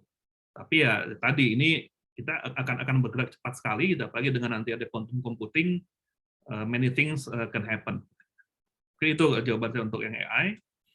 Nah, saya lanjut ke yang blockchain. Kenapa sih blockchain akan mengubah tatanan dunia? Ini sebetulnya tadi saya bilang kalau kita ngomong blockchain ini harus kuliah 1 semester kayaknya, tapi singkatnya gini. Blockchain itu sekarang semua ibaratnya semua sistem itu semua centralized gitu ya. Kita hidup di dunia yang centralized. Artinya apa? Artinya ada satu pihak atau beberapa pihak yang mengontrol kehidupan kita. Kita hidup, ada negara yang ngontrol, kita transaksi keuangan, ada bank yang ngontrol, gitu ya. Everything in life ada institusi yang mengontrol, gitu ya. Jadi kita ini sebagai individu, sebetulnya hak kita selama ini menyerahkan sebagian mungkin bahkan sebagian besar hak kita kepada pihak lain untuk mengontrol, untuk apa, kayak kita nih supaya hidup kita tenang bernegara, kita menyerahkan wewenang ke pemerintah melalui siapa, melalui anggota DPR segala macam, sehingga dia yang menyusun aturan itu adalah nanti diterapkan di seluruh masyarakat gitu ya. Nah, blockchain itu memfasilitasi sistem di mana tidak perlu ada single authority tadi, gitu. Di mana semua itu aturan itu disepakati lewat konsensus di dalam sistem, ya. Dan memang ini sangat revolusioner, terutama dengan kehadirannya Bitcoin, gitu ya. Karena apa? Karena Bitcoin ini mengganggu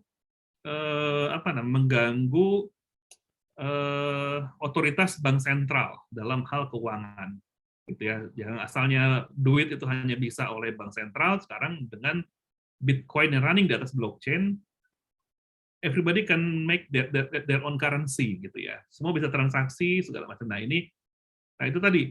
Dan ternyata blockchain ini juga bukan hanya terkait dengan currency. Blockchain bisa diterapkan di banyak hal yang itu intinya adalah kita mengurangi sentralisasi. Jadi intinya ini dengan blockchain ini kita mendemokratisasi kehidupan kita lah.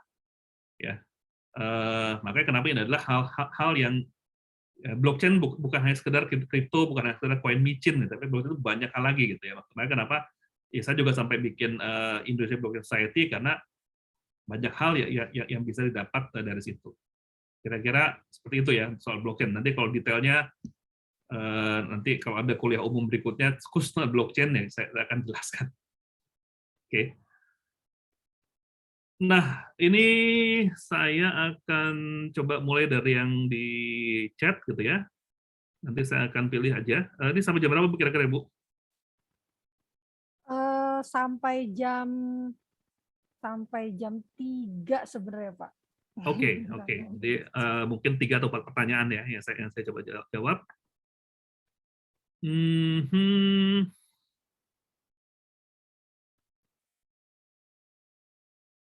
Nah, ini menarik nih ya. Bagaimana cara Bapak kuliah di Finland dan mengapa Bapak mengambil jurusan manajemen bisnis? Dia dari Hamdan Azani. Kenapa saya mengambil jurusan manajemen bisnis gitu ya? Dan kenapa saya ngambil di Finland? Ya jawabannya karena saya punya duit untuk kuliah di Finland. Maksudnya itu kuliah-kuliah yang kampus yang lumayan bagus, top 40 di dunia gitu ya, tapi tidak semahal kalau saya ngambil MBA di Harvard gitu ya. Itu pertama, tapi kenapa saya ngambil manajemen bisnis? Nah ini menarik karena apa? Karena terus terang saya ini pure orang IT dulunya ya. Saat saya membangun company, saya tidak punya knowledge pertama terkait bisnis, kedua terkait finance. Nah, sementara namanya bisnis itu it's all about money. Ya. Business is all about money. Ini yang akhirnya saya pelajari bahwa kita boleh aja punya ide yang luar biasa besar, yang luar biasa canggih, tapi kalau at the end of the day ide itu nggak bisa kita wujudkan menjadi sesuatu yang bisa memberi kita keuntungan, it is useless. Profit financially. Nah, itu akhirnya kenapa? Jadi karena saya ya gitu kan, saya project gede, tapi ya mungkin karena saya kekurangan kemampuan finansial, jadi saya manage kurang bagus, sehingga ya banyaklah masalahnya. Nah itu kenapa akhirnya saya ngambil kuliah manajemen bisnis gitu ya. Nah ini juga mungkin bisa jadi, nah ini juga salah satu yang akhirnya saya sadari saat saya mulai belajar blockchain. Saya blockchain, saya akhirnya belajar tentang sebetulnya apa sih uang itu, gitu ya. Apa sih uang itu? Ya. Nah, karena kita, mungkin sebagian besar kita itu nggak pernah diajarin soal uang sejak kecil. Kita nggak pernah diajarin gimana kita bersikap tentang uang, gimana sebetulnya uang itu apa, gitu ya.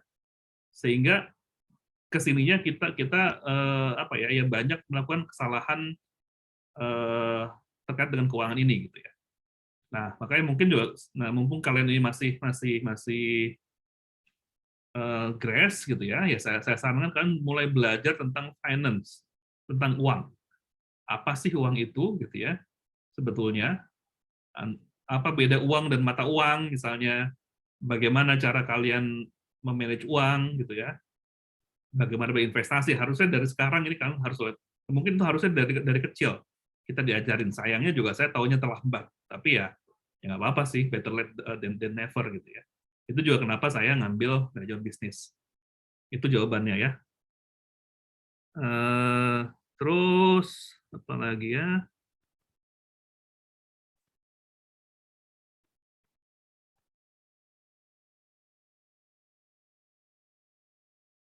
Nah ini bagaimana cara dari Arizal Arsati, bagaimana cara mengasah critical thinking yang paling kreatif, yang paling efektif? Ya tadi kita harus biasa mempertanyakan segala sesuatu. Ya. Don't take everything for granted gitu ya. Coba tanya kenapa, why, kenapa harus begini, kenapa harus begitu gitu ya. Ya bahkan misalnya kalau di dalam beragama pun sebetulnya bertanya itu dibolehkan gitu ya. Kalau buat yang Muslim gitu mungkin bisa familiar dengan surat Al-Baqarah ayat 30 something gitu ya, saat Allah berfirman bahwa saya akan menciptakan manusia. Terus malaikat bertanya, ya Allah, kenapa kamu harus menjadi manusia, gitu ya. Kan manusia ini kan kerjaannya hanya menumpahkan darah, gitu ya. Artinya apa? Tapi Allah meresponnya tidak dengan marah. Allah hanya bilang bahwa anak a'lamu ma la ta'lamun, gitu. Saya lebih tahu dari apa yang kamu tidak tahu, tidak ketahui. Tapi dari sini apa yang dapat kita ambil bahwa bertanya tuh boleh-boleh saja untuk hal event yang paling basic gitu ya. Nah, ini yang harus kalian biasakan bertanya. Ya soal apakah nanti jawabannya memuaskan atau tidak, ya itu lain cerita. Tapi at least kalian sudah bertanya. Karena dengan bertanya kalian akan mendapatkan jawaban. Ya, if you never ask, you'll never get gitu ya. Tapi kalau kalian bertanya ya at least kalian akan dapat sesuatu misalnya. Itu gitu ya. Nah, jadi harus sering bertanya. Ya jangan gampang mutung gitu ya, jangan gampang patah arang kalau saat bertanya itu jawabannya nggak memuaskan atau jawabannya misalnya mungkin malah meremehkan whatever ya, don't care gitu ya. Yang penting kalian harus mulai rajin mengasah skill bertanya itu gitu, karena dengan bertanya kalian nanti akan terasa sendiri seperti apa sih misalnya, karena bisa punya sense nanti, oh ini kenapa begini, kenapa begitu gitu ya. Tapi kalau kalian membiasakan bahwa udahlah gue terima aja, ya nanti sampai kapanpun kan akan jadi orang yang pasrah. Ya akhirnya kalau kita jadi orang yang pasrah, akhirnya kita menjadi objek dari orang lain gitu ya. Itu.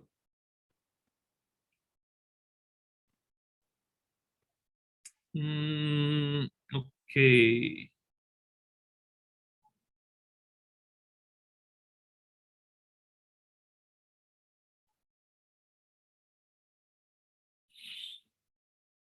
Nah ini dari Kaisar.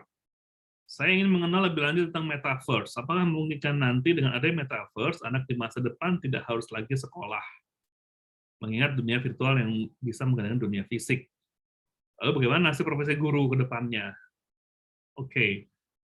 Ya sekarang kayak kalian aja sekarang kan hampir setahun ini udah nggak pernah sekolah fisik kan, tapi kalian kita ketemu di Zoom gini. Anak saya dari masuk SMP kelas 1, sekarang udah kelas 2, mungkin bisa lulus tanpa pernah kuliah offline gitu, karena sama istri saya belum diperbolehkan untuk kuliah online. Tapi kan nggak ada masalah gitu ya. Nah, cuma nanti bedanya saat metaverse itu, saat misalnya metaverse itu sudah eksis ya, kayak tadi saya bilang gitu ya, kita kuliah tidak lagi flat seperti ini, tapi sudah tadi namanya virtual classroom itu sudah mungkin model hologram. Kita bisa berinteraksi gitu ya. Ada film yang bagus dari Bruce Willis, mungkin kalian kalau mau cek itu namanya judulnya Surrogate gitu ya. Itu gimana caranya ya, gimana sudah orang itu bisa masuk ke alternative reality gitu ya untuk bisa berinteraksi. Lalu bagaimana nasib profesi guru ya? Nah, sebetulnya sekarang ini gitu ya, dengan model kayak sekarang ini, model semuanya sudah online gitu ya. Menjadi guru itu, atau istilahnya guru ini dalam arti kita sharing ilmu, itu menjadi sesuatu yang sangat-sangat profitable gitu ya. Kalau kalian bisa misalnya gini, karena sekarang coba kalau kalian lihat di TikTok misalnya, berapa banyak yang di TikTok itu isinya ada orang yang share knowledge gitu ya, dan mereka dapat banyak followers di situ selama kontennya bisa menarik gitu ya. Atau kalian misalnya lihat di Udemy gitu ya. Di Udemy misalnya ada seorang yang bisa bikin satu course harganya mungkin hanya $25 gitu ya per course-nya, tapi yang ngambil course-nya 75.000 orang. 75.000 kali $25, ya $1,5 juta juga gitu ya. Nah, jadi sebetulnya soal menjadi guru ini itu menarik gitu ya. Share knowledge itu dengan platform menjadi hal yang sangat menarik.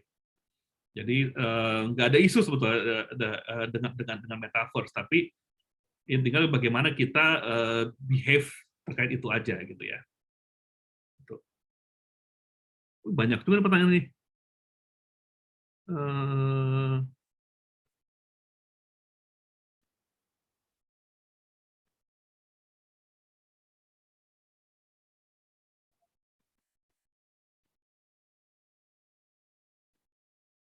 Nah, ini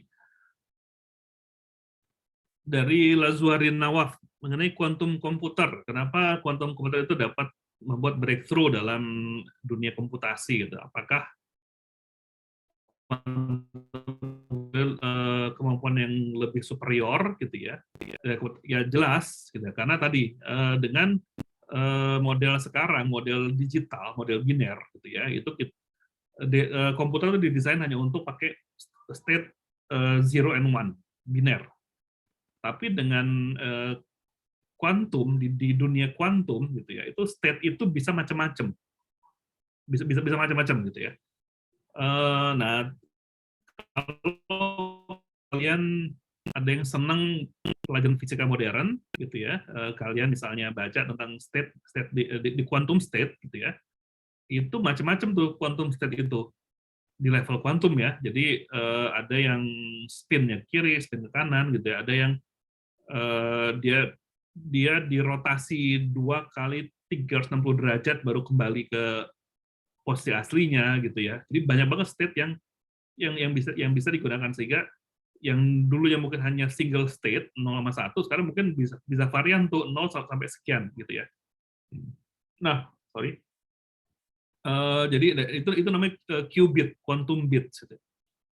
Nah, sekarang kalau nggak salah IBM itu sudah membuat quantum komputer yang sampai 50 qubit. Jadi ada 50 state yang dia bisa exploit gitu ya. Artinya apa? Artinya dia punya kemampuan yang nggak tahu 50 itu perkaliannya seperti apa. Jadi ya untuk modeling hal yang kompleks misalnya kayak otak kita adalah biological computer gitu ya, yang komputer biologi kalau otak kita yang melakukan perhitungan dengan enzim gitu ya.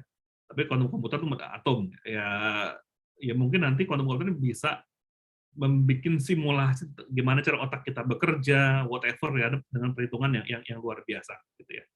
Yang itu kenapa? Karena masalah dengan transistor dengan chip yang dengan transistor adalah kan semakin lama itu semakin kecil kan, semakin kecil gitu ya. Artinya apa? Sehingga tapi efeknya panasnya semakin banyak yang dihasilkan gitu ya. Nah, kalau dengan model seperti itu terus ya lama-lama ya akan sampai suatu titik di mana untuk mengoperasi itu panas yang dihasilkan luar biasa besar. Nah, ini nanti akan ada barrier di sisi hardware. Dan dengan kuantum komputer yaitu bisa teratasi hal seperti itu gitu ya. Nah, ini juga menarik nih. Dari Khairullah. Jika ingin menjadi seorang ahli di bidang cyber security, apa saja yang harus dipelajari? Nah, ini menarik. Jadi, cyber security itu ilmu yang kalau di dunia IT itu end-to-end. Ya, nanti, saya nggak tahu apakah kalian sudah belajar, tapi nanti mungkin someday kalian akan belajar tentang 7 layer OC, ya, 7 layer dari mulai layer fisik, hardware, layer network, sampai layer aplikasi gitu ya di dalam dunia IT. Nah, untuk menjadi ahli cyber security, kalian harus menguasai semua layer itu. Nah, biasanya orang-orang IT itu dia spesifik, mungkin hanya network aja, atau hanya jagoan database aja, hanya jagoan operating system aja, atau dia hanya jagoan aplikasi aja. Tapi kalau mau jadi pakar cyber security kan harus bisa menguasai semua itu. Dari mulai kenapa? Karena perimeter cyber security mulai dari network. Dari network dia masuk ke switch misalnya ya, itu masih network. Nanti dari situ masuk ke server nih, hardware nih, mungkin ke virtual machine-nya. Dari VM masuk ke operating system. Dari operating system masuk ke database-nya, dan application server, whatever, baru masuk ke aplikasi. Gitu ya. Nah, semua itu harus bisa dikuasai kalau mau jadi ahli cyber security. Makanya salah satu ujian paling berat dalam sertifikasi itu ya saat saya ujian server ethical hacker. Itu benar-benar menguras kepala saya gitu, karena benar-benar topiknya tuh wide sekali ya, wide range-nya. Nah, kalian juga kalau mau sampai level itu ya tadi harus belajarnya serius untuk semua range itu gitu ya. Jadi nggak bisa hanya menguasai network aja, nggak bisa menguasai aplikasi aja, tapi semua end to end tuh harus kalian kuasai. Oke,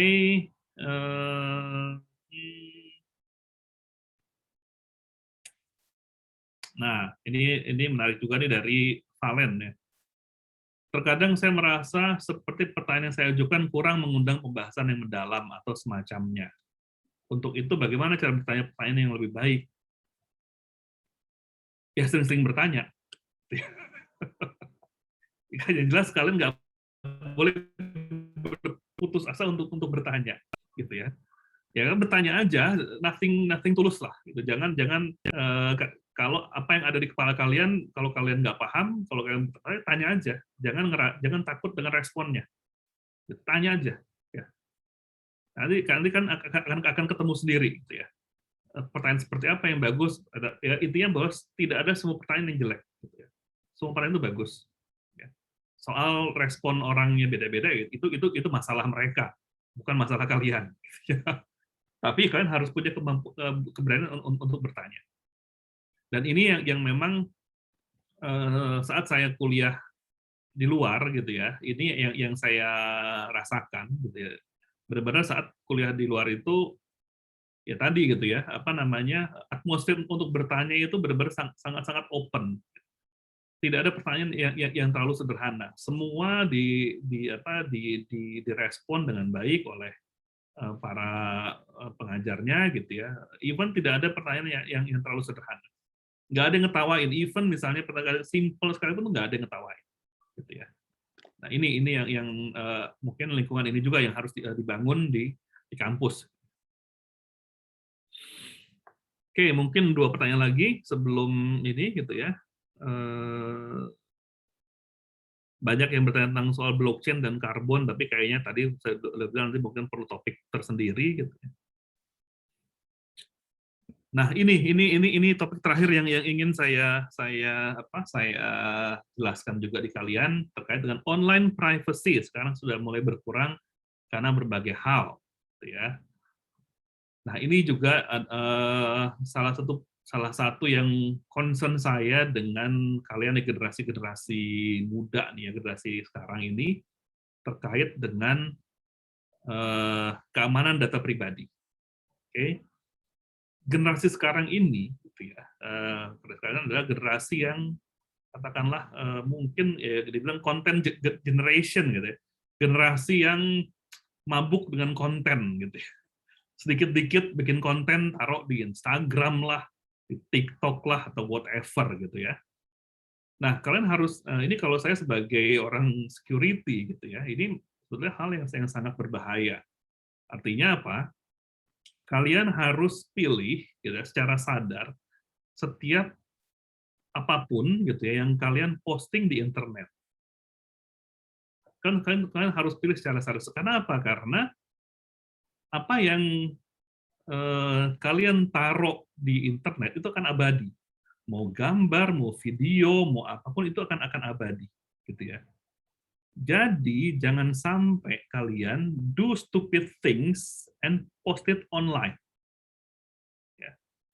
Karena itu akan abadi. Gitu ya. Nanti apa? Nanti hantunya itu akan kembali saat kalian misalnya sudah masuk dunia kerja. Karena sekarang misalnya gini, sekarang juga kalau saya misalnya mau rekrut karyawan, saya akan cek sosial media dia seperti apa. Ya, saya akan cek sosial medianya. Ini anak ini ngapain aja sih di Instagram, gitu ya? Ngapain aja sih di Facebook, ngapain aja sih di TikTok misalnya? Saya akan cek.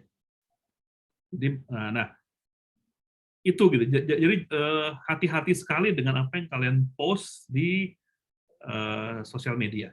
Ya. Nah kalau saya misalnya, saya aktif di sosial media, tapi itu saya sasar misalnya kalau kan sekarang yang tahu pasti ada LinkedIn, ada Instagram, ada Facebook, ada Twitter misalnya. Ya ini saya gunakan untuk hal-hal yang berbeda-beda gitu ya. Jadi saya punya personality yang berbeda untuk tiap sosmed, gitu ya. Nah itu. Jadi sementara kan anak-anak sekarang kan condongnya sosmednya ya segala macam taruh di sosmed, sama pacar taruh di sosmed gitu ya. eh, whatever gitu ya, termasuk. Nah ini juga hal-hal yang terkait dengan susila gitu ya. Ini ini mungkin pesan saya gitu ya. Jangan sampai kalian telanjang di depan kamera di internet. Ini penyakit sekali, bahaya sekali. Even di WhatsApp gitu ya, jangan kalian kirim lah, terutama untuk yang perempuan gitu ya. Jangan kalian kirim foto pribadi kalian itu lewat WhatsApp ke siapapun. Karena tadi even di WhatsApp gitu ya. Karena apa? Karena saya punya akses terhadap tools yang bisa mengambil data WhatsApp dari siapapun yang saya mau. Gitu ya. Kayak gitu-gitu loh misalnya. Bahaya sekali gitu ya. Jadi hati-hati karena jangan sampai itu tadi. Once misalnya terjadi sesuatu itu kalian bisa di blackmail, bisa segala macam gitu ya. Nah, balik lagi tadi yang online privacy, hati-hati dengan apa yang kalian omongkan di sosmed atau di internet gitu ya.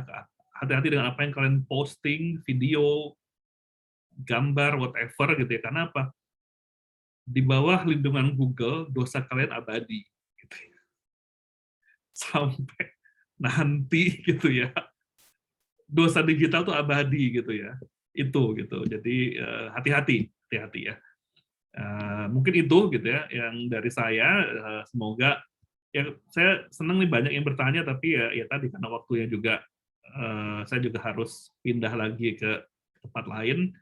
Tapi ya saya senang diberi kesempatan share seperti ini oleh Telio. Semoga bisa sedikit memberikan insight lah buat kalian ini ke depannya. Dan saya selalu senang bicara dengan anak-anak muda gini karena ya saya punya kesempatan untuk ya mungkin mengkoreksi yang dulu saya salah gitu ya.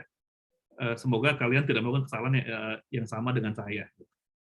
Itu aja mungkin Bu Sally, saya kembalikan ke Ibu. Sekian, Assalamualaikum warahmatullahi wabarakatuh. Waalaikumsalam warahmatullahi wabarakatuh. Oke, berarti sudah ini ya, sudah selesai acaranya. Terima kasih banyak kepada Kang James. Mungkin saya akan kasih sedikit saja closing statement. Hal yang lebih menakutkan dari orang yang tidak tahu apa-apa itu mungkin merasa tahu segalanya gitu ya. Jadi seperti yang tadi sempat disinggung oleh Kang James gitu, we should stay hungry and foolish sehingga kita merasa harus terus belajar hal-hal yang baru gitu, bukan saja menyerap ilmu yang didapat di dalam ruang kuliah, di ruang kelas Zoom. Mungkin salah satunya adalah mungkin yang tadi disebutkan sertifikasi gitu, yang tadi disinggung di awal, atau dari organisasi kampus dan lain-lain. Itu saja. Mungkin ditunggu kuliah khusus blockchain ya, Kang James. Karena setidaknya saya tahu ada beberapa mahasiswa saya gitu ya, yang sangat tertarik sekali untuk belajar tentang ilmu ini. Itu saja. Terima kasih sekali lagi yang Kang James sudah meluangkan waktunya yang pastinya padat untuk sharing ilmu di sini. Semoga berkah ilmunya. Terima kasih juga untuk yang sudah hadir dan menyimak kelas ini. Semoga sedikit banyaknya ada sesuatu yang bisa diambil manfaatnya. Selanjutnya saya juga mohon maaf apabila ada hal-hal yang tidak berkenan dari saya. Baik, saya kembalikan lagi kepada Bu Erna Diani mungkin ya, mangga Ibu. Baik, terima kasih Bu Sally dan terima kasih juga kepada Kang Muhammad James ya atas materinya yang sangat luar biasa sekali tentang tadi ada pembahasan tentang blockchain, tentang cyber security, AI juga. Nah, sebelum menutup perkuliahan hari ini akan ada kesan dan pesan ya dari Pak Erwin yang tadi sebelumnya sudah join namun belum memberikan sambutan ya. Jadi akan ada kesan dan pesan dari Pak Erwin. Mangga Pak Erwin. Sudah ada Pak Erwin? Baik, mangga Pak Erwin. Ya, Assalamualaikum warahmatullahi wabarakatuh. Waalaikumsalam. Mas Jim, ketemu lagi. Mas Jim ini salah satu yang ya sebenarnya sangat menginspirasi saya juga. Bagaimana tadi beliau bercerita bagaimana mahasiswanya, terus kemudian bagaimana beliau juga sangat luar biasa dalam sertifikat dan juga beberapa perusahaan-perusahaan yang menjadi owner dan juga pendirinya gitu, luar biasa ya. Jadi semoga saja itu bisa menginspirasi kita gitu ya untuk senantiasa belajar dan memanfaatkan waktu yang semaksimal mungkin. dan apa ya namanya, jangan studi oriented saja ya Mas Jim ya, tapi bagaimana mencoba mencari ilmu-ilmu lain ya di luar itu, misalkan dengan aktif di apa namanya UKM atau sebut saja ya organisasi-organisasi keagamaan atau seperti apa, yang intinya ya apa yang kita dapatkan itu kadang-kadang tidak kita bisa dapatkan atau kita tidak bisa rasakan manfaatnya sekarang, tapi di kemudian hari itu sangat penting sekali ya, sangat penting sekali, karena ya bagaimana kita harus bersosialisasi dengan masyarakat, bagaimana kita harus memanage orang kalau misalnya kita punya perusahaan dan sebagainya. Itu mungkin ya yang bisa saya sampaikan. Terima kasih kembali sekali lagi ke Mas Jim. Semoga saja di lain waktu kita ketemu lagi, terutama tadi ilmu blockchain ya. Saya juga tertarik juga untuk mempelajarinya. Ya, itu mungkin. Terima kasih untuk mahasiswa semua. Ya, kita akan secara rutin akan coba lakukan juga untuk tidak hanya di pendidikan karakter saja. Nanti semester depan kita akan mencoba mendatangkan lah alumni-alumni yang menginspirasi kita lah. Semoga saja dengan itu membuat kita bersemangat untuk menggali ilmu lah, atau haus ilmu lah ya, seperti itu. Harapan kami nanti Anda itu akan mencoba ya istilahnya kan ini supaya mahasiswa kita itu menjadi lebih terinspirasi dan bersemangat ya. Terus nanti Mas Jim juga menyinggung terkait dengan pelajaran-pelajaran ya Mas, yang menjadi momok ya Mas. Aljabar linier, kemudian ya mungkin kalkulus mungkin ya, kalkulus statistik ya Mas ya, statistik. Itu penting ternyata itu. Oh dulu iya. Sering bolos, ternyata penting ternyata begitu. Oh itu. Mohon untuk yang lainnya untuk itu ya, jangan menjadi momok, itu malah menjadi harusnya sesuatu yang harus kita coba pelajari lebih dalam lagi. Mungkin seperti itu. Terima kasih kembali lagi Mas Jim dan panitia CAI yang sudah merintis acara ini, dan juga Bu Seli yang tadi ditodong Mas Jim. Jadi tadi itu masih bingung nih siapa nih jadi moderator, udah Bu Seli aja, udah akhirnya beliau bersedia dan sebagainya. Itu mungkin yang bisa saya sampaikan. Assalamualaikum warahmatullahi wabarakatuh. Waalaikumsalam. Waalaikumsalam warahmatullahi wabarakatuh. Baik, terima kasih Pak Erwin atas kesannya untuk acara hari ini. Baik, untuk perkuliahan hari ini mungkin akan diakhiri sekarang ya. Jadi mohon maaf apabila ada kesalahan kata atau perbuatan dari kami semua. Terima kasih sekali lagi kepada Kang James, Ibu Seli Meliana, dan juga Pak Erwin, dan juga kepada mahasiswa semua yang sudah hadir pada hari ini. Demikian acara hari ini, perkuliahan hari ini. Wabillahi taufiq wal hidayah. Wassalamualaikum warahmatullahi wabarakatuh. Waalaikumsalam. Mohon Mas Jim ya. Mohon Mas James. Pak Erwin, terima kasih. Ya, sama.